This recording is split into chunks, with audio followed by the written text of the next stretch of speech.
Salam sejahtera, anda sedang menyaksikan Niaga AWANI bersama saya Nina Rozman dan esok adalah hari mengundi untuk 6 negeri. Sebelum itu, kita akan mulakan dengan laporan gaji. Di mana kerajaan bercadang untuk menyediakan dana bagi membantu menaikkan gaji pekerja di Malaysia sebagai usaha membantu meringankan bebas kos yang dihadapi rakyat. Menurut Perdana Menteri Datuk Seri Anwar Ibrahim, perkara itu telah dibincangkan di peringkat Jemaah Menteri. Jelas beliau, cadangan ini selepas mengambil kira situasi di mana ada syarikat yang mengaut keuntungan hingga 1 bilion ringgit namun gaji pekerja mereka masih tidak dinaikkan. Cadangan ini menurut Anwar sudah di peringkat akhir kajian. Bagi tujuan itu, kerajaan akan menyediakan dana sehingga 2 bilion ringgit untuk mencari jalan menaikkan gaji. Sehubungan itu, Anwar yang juga Menteri Kewangan berkata, cadangan itu akan membantu menaikkan gaji pekerja dari RM2,000 hingga RM2,200 dari dana yang disediakan kerajaan. Beliau berkata demikian ketika memberikan ceramah pada jelajah perpaduan Madani Grand Finale Kuala Selangor di tapak Pasar Malam Bestari Jaya malam Khamis. Dalam pada itu, Anwar berkata kerajaan boleh memberi tumpuan kepada pembangunan negara sekiranya pada pilihan raya negeri pada Sabtu ini Pakatan Harapan dan Barisan Nasional dapat mempertahankan Selangor, Negeri Sembilan, Pulau Pinang serta menambah kemenangan di 1 atau 2 negeri lagi.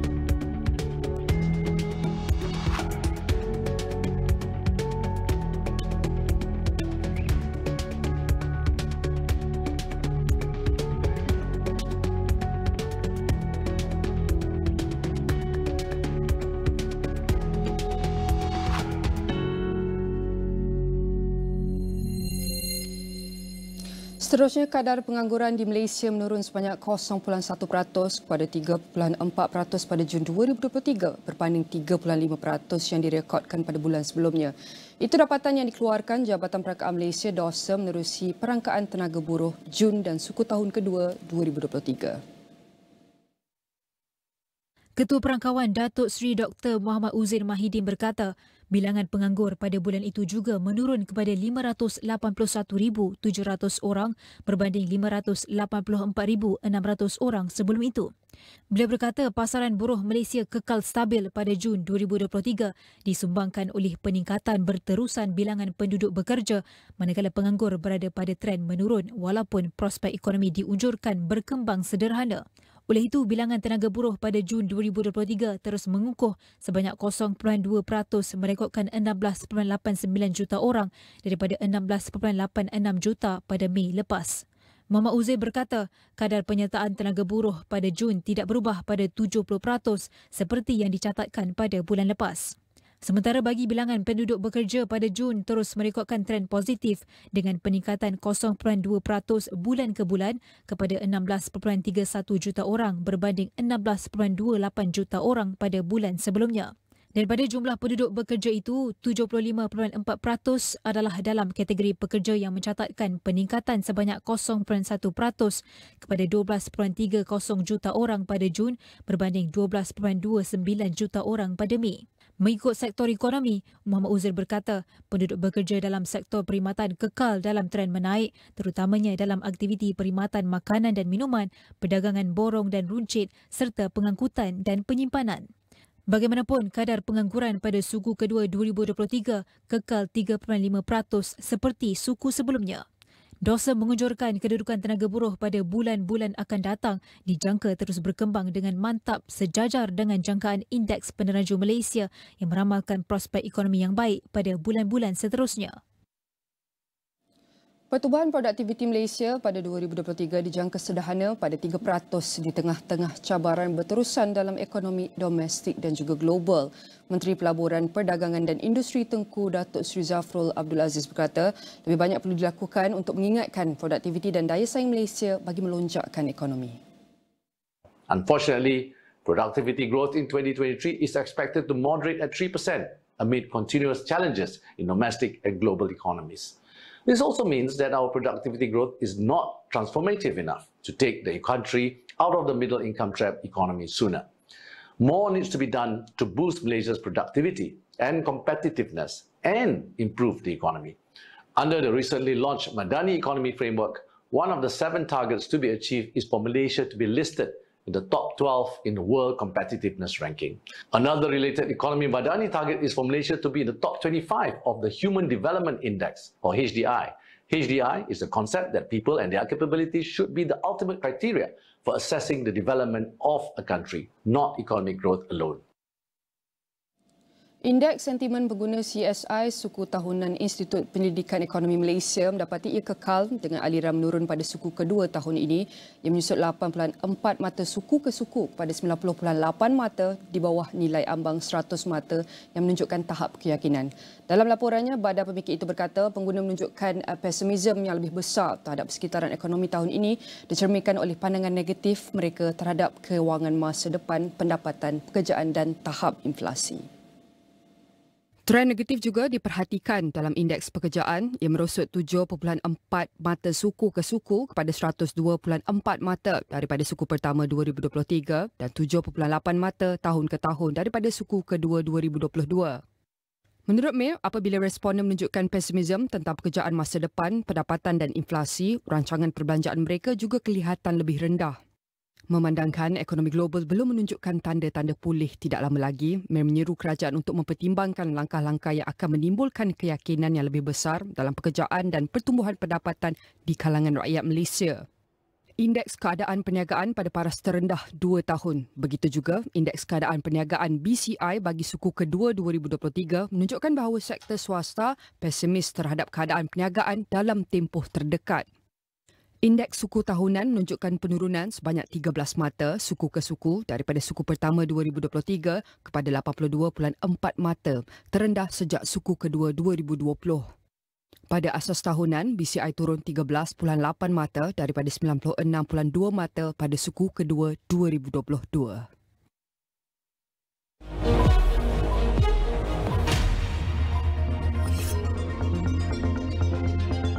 AHH Healthcare Berhad menerusi anak syarikatnya Pantau Holdings Sdn Berhad memeterai perjanjian jual beli dengan Saravita Holdings Berhad dan 9 pengasas individu bagi mengambil alih keseluruhan kepentingan ekuiti dalam Bedrock Healthcare Sdn Berhad berharga RM245 juta. Pengilang kabel dan wayar Southern Cable Group Berhad telah memperoleh kontrak bernilai RM332 juta untuk membekal kabel kuasa kepada Tenaga Nasional Berhad TNB. Dalam satu kenyataan media, Southern Cable berkata surat anugerah tersebut yang diterima anak syarikatnya Southern Cable Sdn Berhad melibatkan pembekalan dan penghantaran kabel bawah tanah pelbagai saiz dan konduktor kepada bahagian rangkaian agihan TNB untuk tempoh setahun mulai Julai 2023. Untung bersih MHC Plantations menyusut sebanyak 75.8% kepada RM6.53 juta pada suku kedua berakhir 30 Jun 2023 berbanding RM26.9 juta pada suku sama tahun lalu. Pendapatan kumpulan itu juga susut kepada RM115.3 juta, suku itu berbanding RM180.8 juta pada suku kedua 2022. Laporan penuh di saluran 501 dan astro.com serta dagangnews.com.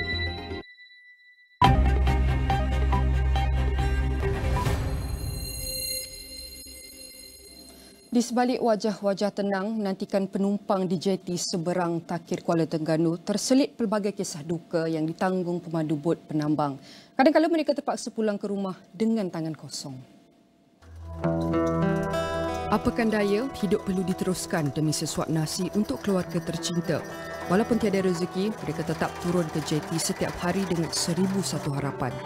Bagi Hashim Ibrahim yang membawa bot lebih 40 tahun, jika sehari dapat RM50 pun bagaikan satu rahmat buat dirinya. Orang tempat tang tak ramai dah, orang tempat tang kita ni. Ada yang mustahak sangat je tu ikut bot ni. Kalau tak, dia orang kerja pasal payang ni, semua ikut darat. Penumpang naik bot tu dia sendiri, kenderaan dia sendiri. Yang ada pakai kereta, dia pergi kereta. Yang ada motor, dia pergi motor. Dia orang kerja kat pasal payang. Kut sini tak ada. Dulu semua kut sini. Pukul 6 pagi kita dah berlepas dah dulu. Tahun 80-an, 90-an dulu. Sudah naik jambatan yang ada ni, jambatan baru ni, tak ada semua. Orang pasal payang habis ikut darat semua. Kalau ada pun orang-orang kampung ni seorang dua je. Bagi Wan Muhammad Alif Muhainin yang membawa bot sejak 7 tahun lalu pula, itulah sumber rezeki utamanya menyara keluarga. Bayangkan bagaimana kehidupannya dengan pendapatan antara RM400 dan RM500 sebulan. Bukan tahap kurang dah. Tahap kadang-kadang rasa macam bawa bot ni dok berbala.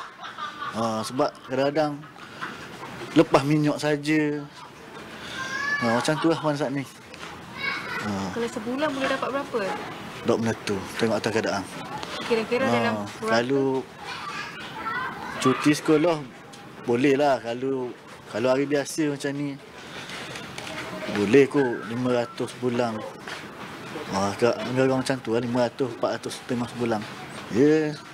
Macam tu susah sikit nak kebur. Kita nak kebur kan tak faham. Kadang-kadang biar awak je rasa macam mana. Duduk satu hari. Daripada pagi sampailah habis pukul 5 petang. Macam mana rasa duduk jadi seorang dia jurumudi buk ni. Kita tengah hari nak minum air lagi ni, penumpang tak ada, macam mana nak minum, nak makan, minyak lagi. Nak kabur susah, nak kabur benda ni. Dia kena rasa sendiri. Merasai. Tapi macam saya ni tengok tak ada orang balik. Berapa bulan dah. Kita rasa dalam 3 tahun ada dah tak jalan. Dah tengok tak ada orang, kita balik. Dah nak tunggu tak padang. Dah tunggu sampai pukul 12 anak sekolah balik, ambil anak sekolah. Jika situasi ini berterusan, bot penambang yang mempunyai keunikan dan nilai sejarah lebih 50 tahun ini akan hilang dari radar dan hanya tinggal kenangan satu hari nanti. Laporan Umawati Ramaya dan jurugambar Sujentiran Rajendram dari Kuala, Terengganu.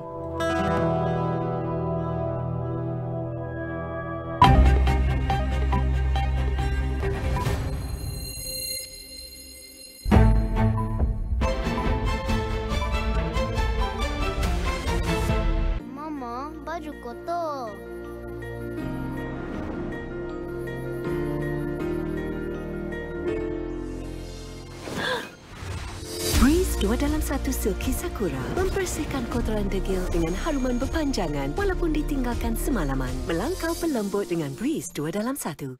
Jumlah dagangan Sarawak melonjak ke paras tertinggi dalam tempoh sedekat dengan mencatatkan prestasi luar biasa. Pemindahan lapangan terbang antarabangsa Kota Kinabalu ke Kimanis dijangka mengambil masa 3 hingga 5 tahun. Kematian lebih 40 burung merpati berpunca daripada selsema burung. This is my job. Perjalanan masih panjang. Bersalah. I'm feeling wow. Ni boleh. Okay, jangan engkar, jangan langgar. Gas. Bersedia. Bangsa untuk separan situasi. Wilnan Malaysia, Mira Merah di Astro Ria dan Astro Go. Di dalam setiap berita yang dibawa, konteks amat penting. Cara kita mendapat berita kian berubah. Melalui media sosial maupun saluran digital yang lain serta kaca TV. Kami sentiasa membawakan yang tergempar dan terkini. Ini perkembangan yang baru kami terima. Berteraskan acuan verifikasi yang diamalkan supaya setiap fakta adalah sahih. Daripada analisis pelbagai sudut yang mendalam, laporan-laporan khas dan perbincangan yang membina negara. Inklusif, suara rakyat kami ajukan. Keseimbangan persepsi kami pastikan. Kerana setiap cerita mempunyai impak yang tersendiri dan perlu dibawa dengan penelitian yang terperinci. Pastikan Astro Awani menjadi pilihan anda tidak kira di mana sahaja anda berada. Saluran berita paling dipercayai di Malaysia.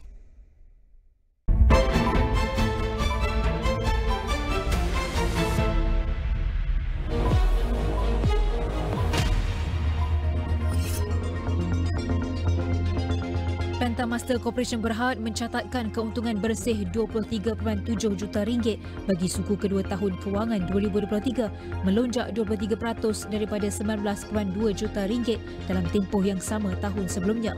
Pendapatan pada suku berakhir 30 Jun 2023 itu turut meningkat 16.9% kepada RM176.9 juta berbanding RM151 juta pada suku kedua tahun kewangan 2022. Kenanga research positif terhadap prospek bumi armada Berhad, terutama selepas kemudahan pengeluaran, penyimpanan dan pemunggahan kerakan dijangka kembali normal dalam tempoh 3 bulan daripada tarikh penutupannya. Firma penyelidikan itu berkata, perkara itu sekaligus memberi gambaran jelas terhadap operasi sebenar kerakan yang sebelum ini dibayangi tidak kepastian. Pendapatan bersih Central Rate menyusut 4.4% kepada RM17.6 juta pada suku kedua tahun kewangan 2023 berbanding RM18.45 juta dalam tempoh yang sama tahun sebelumnya disebabkan kos kewangan dan perbelanjaan utiliti yang lebih tinggi. Laporan penuh di saluran 501 dan astrawani.com serta dagangnews.com. Pilihan raya 6 negeri akan berlangsung esok. Sudah tentu bahangnya semakin dirasai. Apakah potensi kesan pilihan raya negeri terhadap ekonomi Malaysia ketika ini? Dan bagaimana kita dapat memahami lebih mendalam bagaimana ia boleh mempengaruhi kestabilan ekonomi dan pertumbuhan dalam negara. Sebelum itu, kita akan lihat dulu antara indikator-indikator penting mengenai prestasi ekonomi semasa bersama tetamu yang sudah bersedia dalam talian, iaitu pakar ekonomi MIDF Research Muhammad Zafri Zulkifli. Saya nak ucapkan terima Zafri. Zafri pun adalah antara pengundi yang akan pergi mengundi esok di Selangor. Dan mungkin Zafri mungkin boleh kongsikan keadaan ekonomi kita ketika ini untuk kita sebelum kita pergi lebih terperinci apakah kesan PRN ini, bantu kami fahami prestasi pasaran buruh Malaysia sepanjang separuh pertama 2023. Adakah terdapat perubahan dalam struktur pekerjaan ataupun sektor? Bagaimana? Baik, data yang terkini menunjukkan kadar pengangguran telah turun ke paras pasca pandemik yang terendah, iaitu 3.4% kadar pengangguran pada bulan Jun. Ini menunjukkan prestasi ekonomi negara terus berkembang dan memberikan nilai kesan positif terhadap pasaran buruh. Jumlah pekerjaan yang meningkat pada kadar 2.4% pada suku kedua berbanding suku pertama 2.9%. Ini didorong oleh perkembangan aktiviti domestik dan juga ekspor yang terus menyokong aktiviti pasaran buruh. Walau bagaimanapun, kami menjangkakan employment growth ataupun kadar kenaikan pekerjaan pada separuh kedua tahun ini akan diunjurkan lebih perlahan ikutan kelembapan ekonomi global dan juga prestasi dagangan antarabangsa negara. Jadi bagaimanakah jangkaan MIDF mengenai prestasi KDNK suku kedua Malaysia? Adakah Zafri meramalkan peningkatan atau penurunan? Apakah sebabnya dan bagaimana untuk kita bersedia? Okey, untuk KDNK suku kedua kita jangkakan penurunan dari segi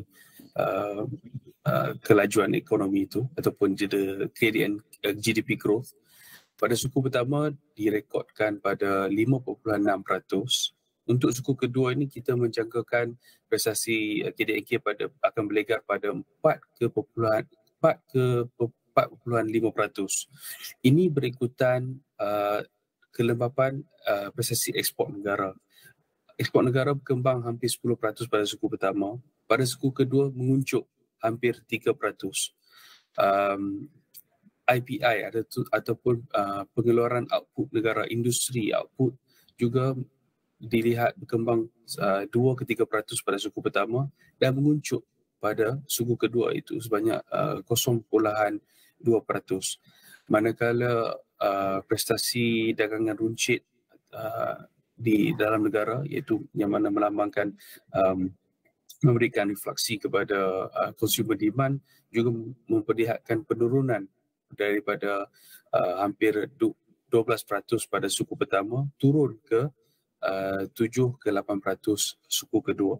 Jadi ini memberikan gambaran di mana ada sedikit penurunan dalam prestasi ekonomi negara untuk suku kedua. Jadi MIDF sekali lagi mengunjurkan kadar pertumbuhan KDNK pada suku kedua adalah dalam lingkungan 4 ke 4.5%. Seperti yang Zafri katakan tadi, MIDF menjangkakan sedikit penurunan untuk suku kedua. Kita dah sentuh pasaran buruh, prestasinya. Kita juga sentuh antara indikator lain mengenai KDNK, jangkaan KDNK suku kedua. Sekarang kita nak sentuh kepada PRN. Sudah tentu mungkin ada yang cakap ini adalah short phase saja, akan berlalu. Namun kita tahu mereka adalah wakil calon setiap negeri yang akan menentukan bagaimanakah ekonomi untuk rakyat mereka. Jadi mungkin Zafri boleh kongsikan bagaimanakah PRN ini memberi kesan kepada ekonomi kita ketika ini?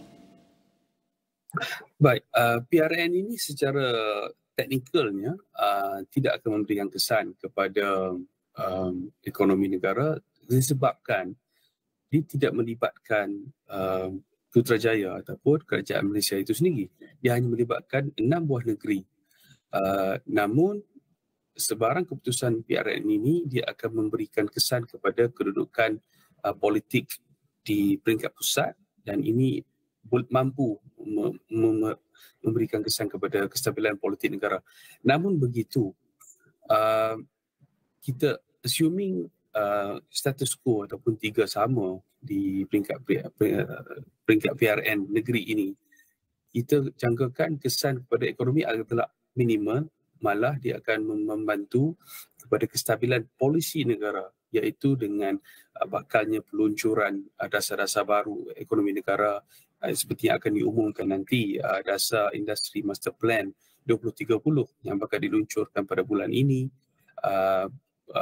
midterm review RMK 12, kajian separuh penggal Rancangan Malaysia ke-12 yang akan diumumkan pada pertengahan September, dan dasar tenaga baru fasa 2 juga akan diumumkan pada separuh kedua tahun ini, dan akhir sekali adalah belanjawan negara 2024 yang akan diumumkan. Jadi saya fikir kerajaan pilihan raya ini hanya melibatkan 6 negeri dan insya-Allah tidak akan memberikan kesan kepada kestabilan politik di peringkat pusat, dan ini akan merancakkan lagi ekonomi negara khususnya dengan menstabilkan polisi-polisi yang akan diluncurkan pada separuh kedua tahun ini. Jadi bercakap mengenai PRN ini sudah tentu selepas, mungkin kita boleh cakap selepas perubahan politik PRN selepas ini, adakah ia akan mempengaruhi serba sedikit keyakinan pelabur dan juga pasaran kewangan? Bagaimana? Sudah tentunya akan memberikan kesan sebab PRN ini merupakan I would say the last point, sebab selepas ini kita akan menghadapi pilihan raya umum mungkin pada tahun 2026 ataupun 2027. Jadi kalau prestasi PRN ini memperlihatkan kestabilan ekonomi untuk di peringkat pusat, jadi ia akan membantu meningkatkan keyakinan para pelabur terhadap ekonomi Malaysia, dan temperature ataupun suhu politik negara itu akan menurun sedikit, dan kita suhu ini akan naik kembali mungkin pada tahun 2026 ataupun 2027 yang akan datang. Zafri, mungkin boleh kongsikan apakah harapan Zafri, sedikit pandangan sendiri untuk pilihan raya negeri esok terhadap iaitu kita boleh cakap impak kepada ekonomi. Baik, harapan saya adalah diharapkan keputusan PRN ini agar tidak memberikan kesan yang tidak membawa kepada ketidakstabilan politik negara. Seperti kita umum tahu, kita telah menghadapi ketidakstabilan politik sejak tahun 2018, 2020, 2021, 2022. Jadi ini memberikan kesan kepada prestasi ekonomi negara dan juga kos sara hidup. Jadi Malaysia harus bergerak ke hadapan. Yang penting adalah kematangan politik, dan kestabilan politik itu seperti kita tahu amat krusial dan penting untuk menjanakan semula ekonomi negara dan menarik semula keyakinan pelabur asing dan juga pelabur dalam negara untuk terus merancangkan lagi ekonomi Malaysia. Dan kita berharap juga iaitu seperti yang Zafri cakap, kematangan politik dan juga kestabilan politik dapat memberi pengaruh dan kesan yang baik kepada rakyat dan juga negara. Sekali lagi saya ucapkan terima kasih kepada Muhammad Zafri Zulkifli, merupakan pakar ekonomi MIDF Research, dan semua perkongsian ini akan kami rangkumkan dalam astro.com dan semua platform digital Astro ini. Jangan ke mana-mana.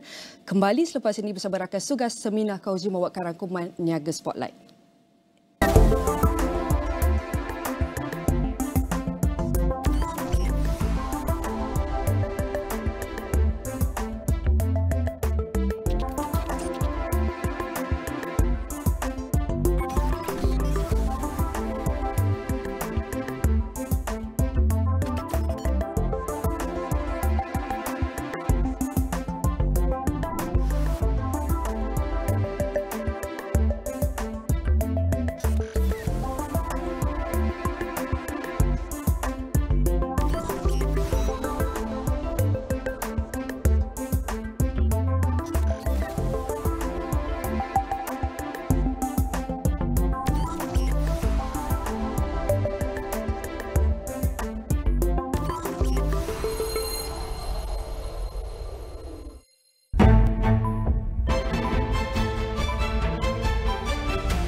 Masalah rambut gugur?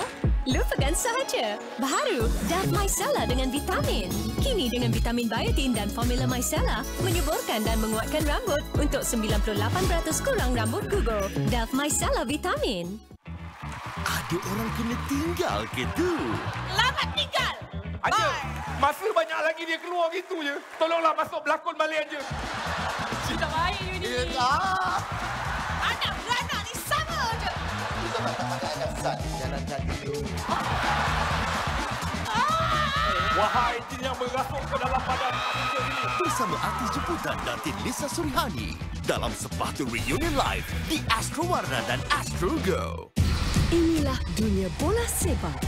Di sini, keunggulan terselah secara langsung, lebih terperinci, lebih hebat dalam 4K UHD.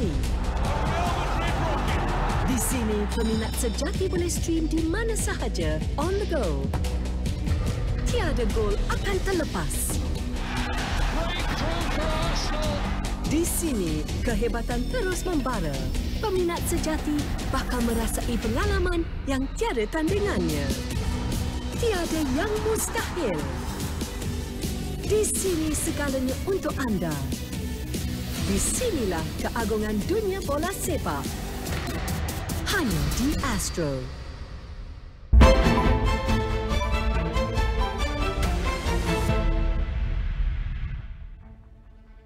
Hello and welcome to Niaga Spotlight with me, Tamina Kausji. Niaga Spotlight goes through the week in business and future affairs. Market watch, industries, analysis and insights, we've got you covered right here on Niaga Spotlight.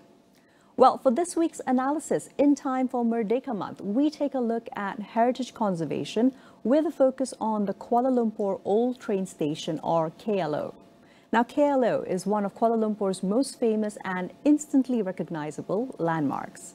It was completed, FYI, in 1910 and designed by the most prolific and talented of British colonial architects, Arthur Benison Habak, while he was at the Public Works Department. KLO served as Kuala Lumpur's main rail hub until the modern KL Central Station took over in 2001. Well, currently, the old station is still in use for some KTM commuter services. There is also, though, a vast opportunity when it comes to heritage conservation, which supports the development of a skilled, well-paid workforce in the traditional building trades and traditional crafts, while also creating demand for professional services such as architecture and engineering. Lim Wei Ling, President of Badan Warisan Malaysia, joined me to discuss revitalizing KLO for its commercial potential as an urban hub with nostalgic value. Let's watch. Hi, Wei Ling. Thank you so much for making time for us on Niaga Spotlight. How are you doing today? I'm good, Femina. Thank you for having me on the show. Wonderful. Wei Ling, if we could get started by me asking you, so what is the historical significance of the Kuala Lumpur Old Train Station, or KLAO, as we call it, and why is it urgent to act now so it can contribute as a heritage asset? Well, I mean, obviously, this is a very monumental piece of architecture that was built during the British Empire. And I think the building was designed by a British architect, actually. And obviously, at that time, railway stations played a very important role for travel in Malaysia and I think around the world, because at that time, trains were the main mode of transportation, and as well as, I think, by sea. So if you look at the architecture of this building, let's look at the history of the building. It was built in 1910, sort of a very, I think the term or the architectural style would be classified as Mughal revival. So it was kind of like East meets West type of architecture. And it's obviously a very monumental building. You look at this building and, it's nostalgic. It has a sense of, it's very iconic. And, if you look at Kuala Lumpur, what are the iconic buildings that symbolize, Kuala Lumpur? You're talking about the Sultan Abdul Samad building, which again is built with that Mughal revivalist sort of architecture. In fact, this railway station was built with one of the three architects who built the Sultan Abdul Samad building or designed it, designed our KLO. If you look at the location, obviously, of this building, it is very centrally located in Kuala Lumpur, very strategically located. It's just behind the Klang River. It is very near the National Mosque, and it was placed strategically in the hub of Kuala Lumpur. It was at the time before Kuala Lumpur sort of expanded, into greater Kuala Lumpur. And so it is a symbol, I think, of a country that was sort of, coming into its own, in a city that was coming into its own at that time. If I could interject there. Now, it's also very interesting because when we look at some global examples, all the way from Grand Central in New York, you've got the Chhatrapati Shivaji in Mumbai, which also has been a UNESCO World Heritage Site since 2004. Do you think there's opportunity if KLO were to be properly managed for it to become a heritage asset of that kind of level, whereby, of course, it's not only meaningful to us as Malaysians, but also to international visitors who come in, and also as a general landmark for KL, the city itself? No, absolutely, Femina. I think that would be, if we could, if the stakeholders and the right people were to come in and conserve and revive the KLO in a sympathetic way, according to heritage guidelines, so that not only the exterior is conserved, but the interior as well. Then there could be an adaptive reuse to the inside of that building, where you could have like restaurants or exhibition spaces, or revive the hotel. So the way forward is to getting in the right people to restore the KLO, and we have what it takes. I mean, that building is there. So it's about having, getting the right stakeholders in to mobilize that, That's right. I mean, I can even imagine perhaps we could have a state-of-the-art vending ticketing, which can provide for even maybe 24/7 usage of the station, right? Moving along, Wei Ling, are there any perhaps standout examples regionally or perhaps even globally that you and Badan Warisan Malaysia have identified and seen as great heritage landmarks that have been revitalized?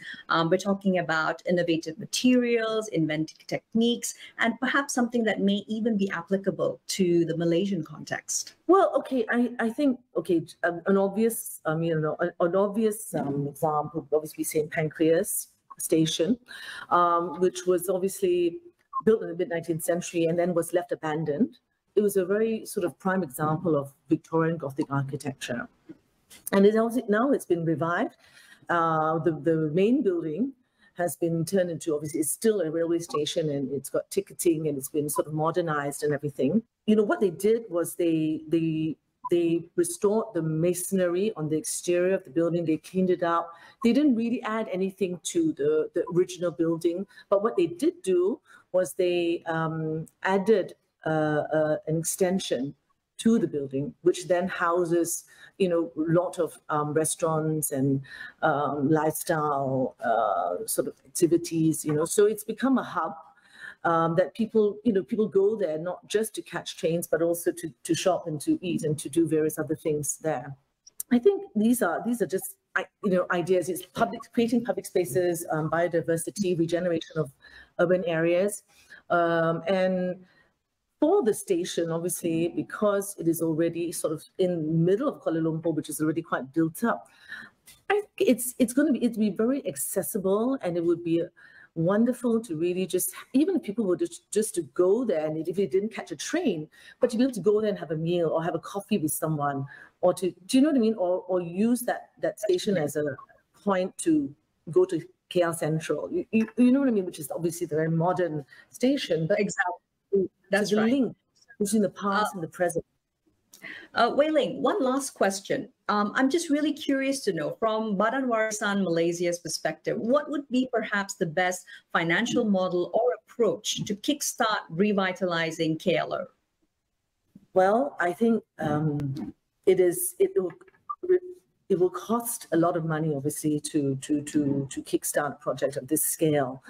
And obviously, in so doing, I think it's imperative that the government is involved in some way, and perhaps in collaboration or conjunction with private entities, as well as with support from heritage bodies such as Badan Warisan, and stakeholders who are, interested in the conservation of heritage buildings in the city and in the country.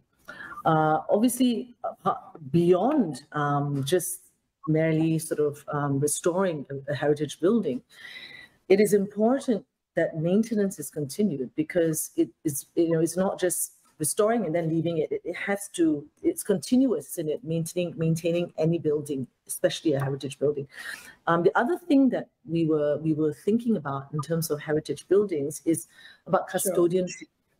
If you give, if the government were to pass this heritage building, be it the KLO or any other heritage building, over to say Badan Warisan or any other heritage body, for them to be the custodians of it for a period of time, then they would be responsible for raising the funds to restore it, preserve it, and then create what we were talking about earlier, which is the lifestyle and making it into a hub that is able to be reused sustainably by everyone, people, businesses, and so on. Absolutely.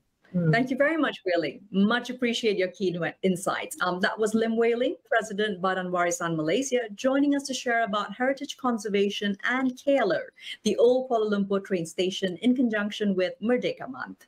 Well, don't go anywhere. We take a quick break now. We'll be right back with Niaga Spotlight.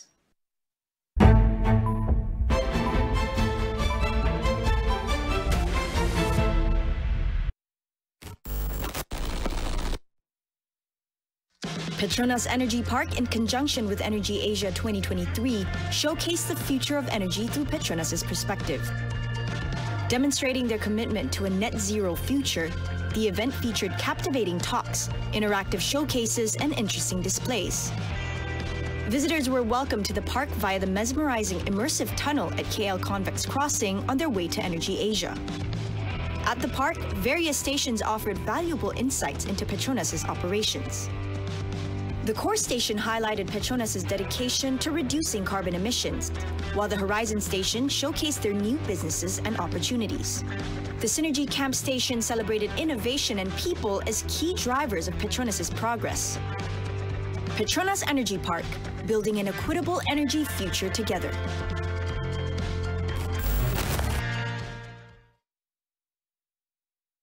Aku suka cinta. Dia baik, dia pandai. Kau boleh percaya cinta. Tapi dia ikhlas. Kau tengok perangai ex-boyfriend dia. Ayah dia pun nak kahwinkan dia cepat-cepat. Saya nak minta dia orang berdua ni kahwin. Tak. Tak mungkin cinta macam tu. Pasti dia tak pura-pura. Stream ke semua episod cinta One Direction tanpa gangguan cuaca, bila-bila masa, di mana sahaja. Astro Baharu, tak macam dulu.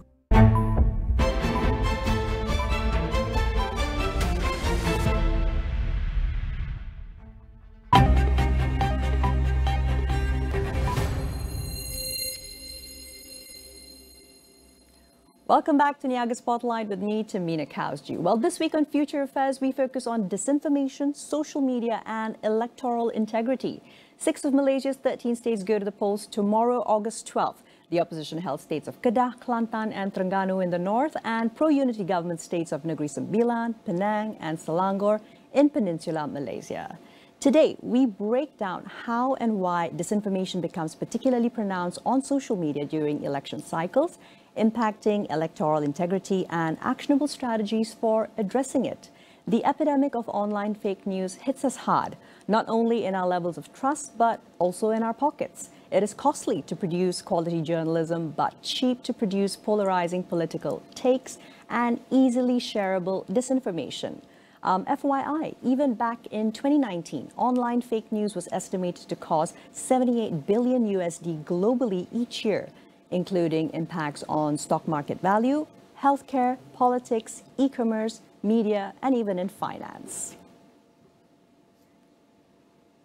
Well, joining me now in the studio to discuss disinformation, social media, and electoral integrity is Munira Mustafa, founder and executive director of Shasur Group.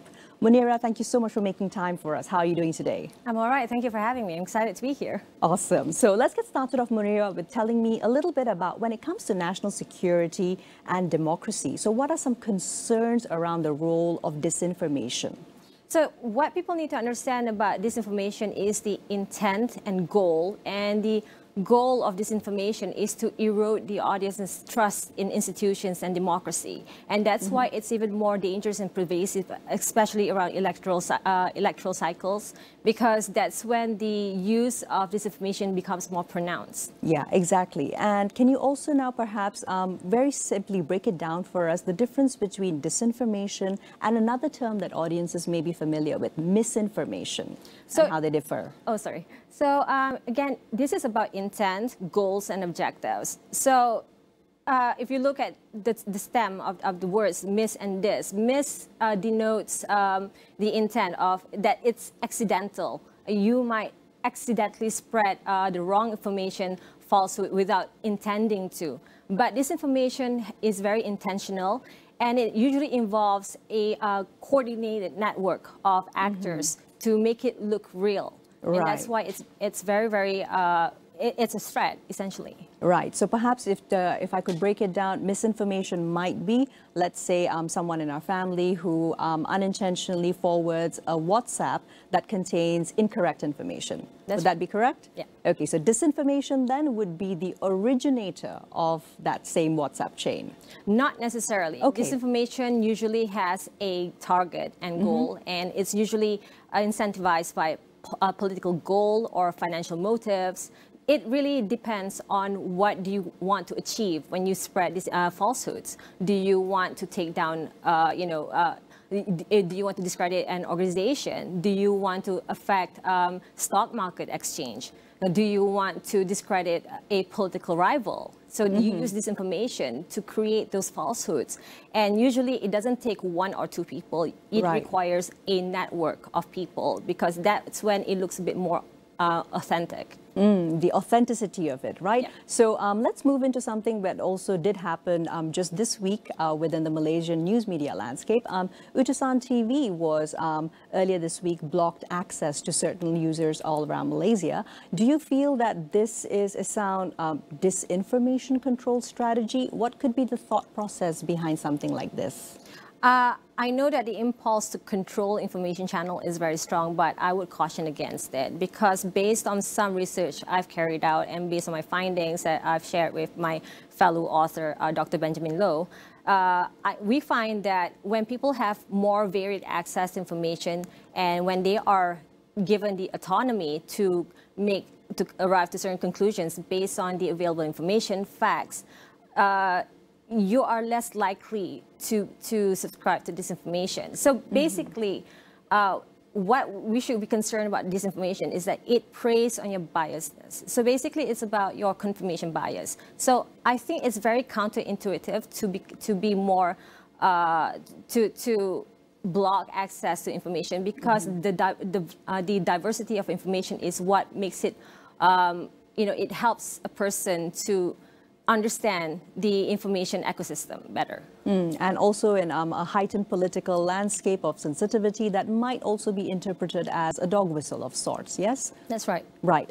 One other aspect I'd like to focus on, perhaps, Munira, let's speak about generative AI and its impact on disinformation. Now, this has been recognized as a threat. Can you break that down for us? So, I think the word AI has been on everyone's lips ever since it broke the scene. But sure, we have AI newscasters here at AWANI now, right? Yeah. However, I still, in a way, think that AI threats is still over-exaggerated. It's not AI that we should be concerned about. It's the people feeding AI the information. Again, this is not about the technology. It's about, at the end of the day, it's all about the people behind the technology and the end user that it targets. So the threat of AI is overstated, because we had the same concerns about deepfakes. Sure, deepfakes have its, its risks, issues, and things like that, and it was very, very pervasive and very, very bad, for all the communities. But there are limits at the end of the day. I mean, I've read instances where when you feed the same thing to AI over and over again, and then it no longer recognizes the original information feed, and then it starts to eat up all the other information that it itself produces. It becomes kind of an inbreeding cycle. Like a cannibalistic process of sorts. Yeah, and that's when you, I think there are some researchers that show the findings that, when they feed AI these pictures, that AI-generated pictures, they look realistic at first. Sure. But once they start to consume, over time, the AI-generated pictures along with the originally created pictures, it cannot discern what's real and what's not. So the end result looks a bit, it's a mishmash of everything. It does. You'll get Joe Biden with 6 fingers, for instance. Correct, which is one of the things to watch out for, just in case you're concerned. Okay, great. Munira, moving along then. Now, in Southeast Asia, do we face the prospect of potential foreign electoral interference, particularly when it comes to upcoming cycles like the state elections connected to disinformation? So the bad news is, I think we have to accept the reality that there's always going to be an electoral interference in every election. But we need to be more definitive with what we mean by, foreign interference. Because I think the great example is the U.S. elections. That was a very good example of foreign interference. But over here, I've come across instances where people claim that, being, offered grants from foreign embassies, that's a form of foreign interference, and I don't agree, because it needs to definition. Okay. So we need to be more careful with how we define foreign interference, and whether if it's subversive, for instance. But when it comes to election, we also have to be cognizant that there are 2 elements of the spread of information. There's going to be the domestic element, and there's always going to be a foreign element. Again, it depends on the goal. Absolutely. And now moving along from the media and journalism, let's talk about that for a while. Now, it's obviously very much the responsibility of the fourth estate to be the ones carrying out and also combating disinformation. But we are far more reactive, given, of course, the historical aspect and the legacy of media controls and etc. How can the Malaysian media landscape progress past this? So first of all, I would recommend understanding that disinformation is not a new problem. It is a very old problem. It started off with, I think, even around Picasso's time, or even back in the 1920s, there's efforts from people, cutting, pasting pictures of maybe a cow's picture over someone's body and things like that. It can be funny, it can be malicious, things like that. That's right. But what we need, again, this is about being definitive by what we mean by disinformation and misinformation. And again, going back to your point about the censorship of certain information channel, I highly discourage it, because I believe that the people, the public, should have autonomy on what they consume, but it's also on everyone's part to have the onus to be more responsible with what we share online. So again, like disinformation is an old problem, but the only reason why it's more pronounced now is because of the existence of social media. That's right. So it's really difficult to control and manage. However, it can still be done preemptively. So what we should do is like create better policies to combat it. And people talk a lot about media literacy. Sure, I mean like, yeah, and digital literacy as well, right? Because that's a different aspect too. Yeah, but what we mean by it, because I feel like even when we keep saying things like people need to be more educated, but a lot of us went to school, we all went to universities, we all have degrees. What do we mean by getting more educated? So I think that the context that we need to play at here is that we need to understand the information ecosystem. We need to identify and substantiate where the information is coming from and why it's being spread and who it's targeting. Again, we have to be more targeted in identifying the problem. So when it comes to disinformation, I feel like I'm losing my train of thoughts. I think people talk about fact-checking, but fact-checking is great. But the downside to fact-checking is that it takes time. I can't believe that we're saying this in 2023 because before social media, it was not a problem. We do fact-checking. But That's now right. we have to say that we have to normalize fact-checking. Yeah. But again, it's speed over veracity, right? Yeah. However, the thing about fact-checking is that it takes time and it's always done like after an incident happened. Fair. So we need to be more preemptive in the sense that we need to be more agile in identifying the problem. So here's a fun fact. Sure. Twitter, for instance, apparently the statistics says that I think it was one of the original Twitter founders or CEO, I can't remember who was it. He said that the first 3 hours when a tweet was released into the feed, right, put out there. Yeah, the first 3 hours is crucial because 90% of impressions is made during the 3 hours.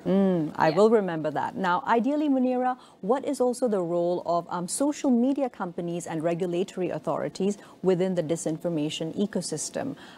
Do you feel that the current playbook that is used by the bigger players, all the way from the Facebooks to TikTok, is sufficient, particularly given the Malaysian experience, what we saw with, for example, the unfortunate May 13 viral videos post-November general elections? So I would say that we can't just place all the burden on social media companies because what we need, again, this is a policy-based approach. So the government needs to be better at creating a more policy-based approach to inoculate the population against disinformation.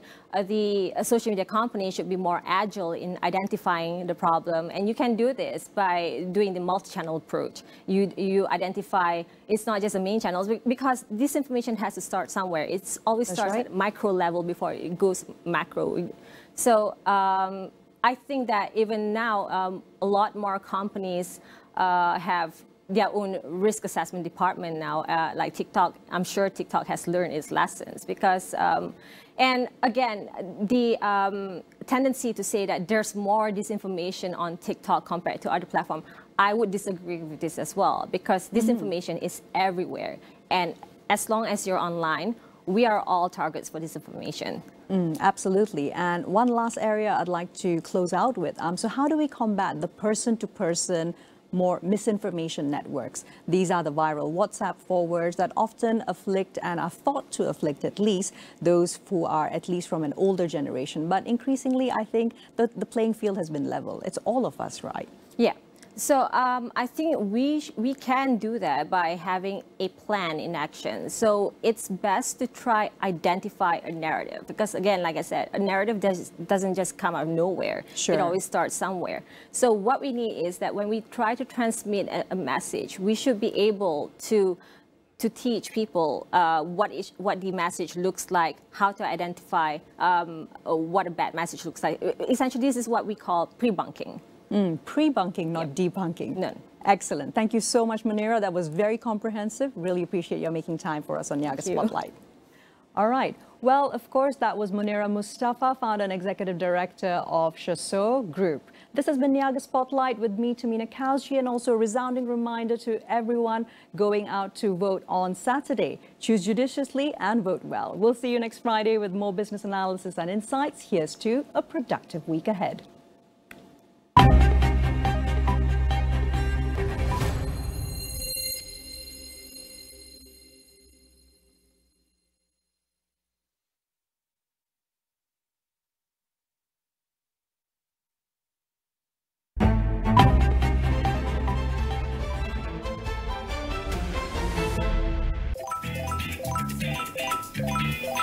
Wow, banyaknya notification. Dapat banyak soalan ni. I pilih lagi satu. Soalan ni dari Suna Naji. Dia tanya, macam mana nak dapat